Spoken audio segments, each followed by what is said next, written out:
ভোর থেকেই মাদারীপুরের মোস্তফাপুরের আড়তে ফল বেচাকেনা শুরু হয়েছে। ফল কিনতে ভিড় করছেন পাইকাররা। ফল বেচাকেনার বিস্তারিত জানাতে সরাসরি যুক্ত হচ্ছেন সহকর্মী সঞ্জয় কর্মকার। অভিজিৎ, যাচ্ছি তার কাছে। কাঠ ডাকা ভোরে শুরু হয় এখানকার যে ফল কেনাবেচা সেটি কিন্তু শুরু হয়। এটি ঢাকা বরিশাল মহাসড়কের পাশেই মোস্তফাপুর ফলের আড়ত। ভোর থেকেই দূর দূরান্তের পাইকাররা এখানে আসেন ফল কিনতে। আমরা দেখেছি যেহেতু বাকি 2 থেকে 3 দিন সেই রমজানকে ঘিরে কিন্তু বিভিন্ন প্রান্ত থেকে এখানে ফল নিয়ে এসেছেন চাষিরা। তারা বিষমুক্ত ফল এখানে আড়তে আড়তের মাধ্যমে পাইকারদের মাধ্যমে তারা কিন্তু বিক্রি করে থাকেন। আমরা দেখেছি যে এখানে যেহেতু এখানে এরই মধ্যে কিন্তু আড়তগুলোতে তরমুজের বেশ সরবরাহ দেখা গেছে।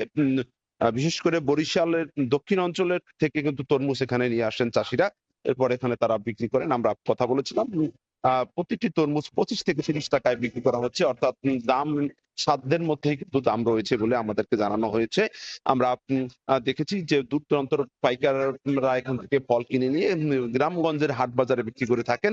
আম, এবছর গ্রীষ্ম মৌসুম শুরুর আগেই কিন্তু এখানে তরমুজ দেখা গেছে। তরমুজের যে সরবরাহ, অর্থাৎ চাষিরা বলছেন যে ন্যায্য দাম পেলে তারা তাদের যে আগ্রহ সেটি কিন্তু বাড়বে এবং এবছর ফলনও বেশ ভালো হয়েছে বলে আমাদেরকে কয়েকজন চাষি জানিয়েছেন। এবং সেই আহ, দক্ষিণ অঞ্চলের বিভিন্ন জেলা থেকে ট্রাকে করে এখানে ফল নিয়ে আসা হয়। সেই ফলগুলো আহ, তারপর সকালে এখানে নামানো হয়। পরবর্তীতে এখান থেকে বিভিন্ন হাট বাজারে ফলগুলো কিনে নিয়ে যান পাইকাররা, পরবর্তীতে খুচরা বিক্রি করে থাকেন।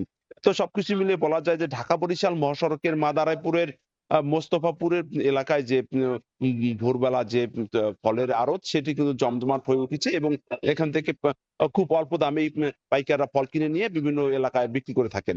তো এই ছিল আমার কাছে মোস্তফাপুর ফলের আড়ত থেকে সবশেষ। সরাসরি যুক্ত ছিলাম মাদারীপুরে।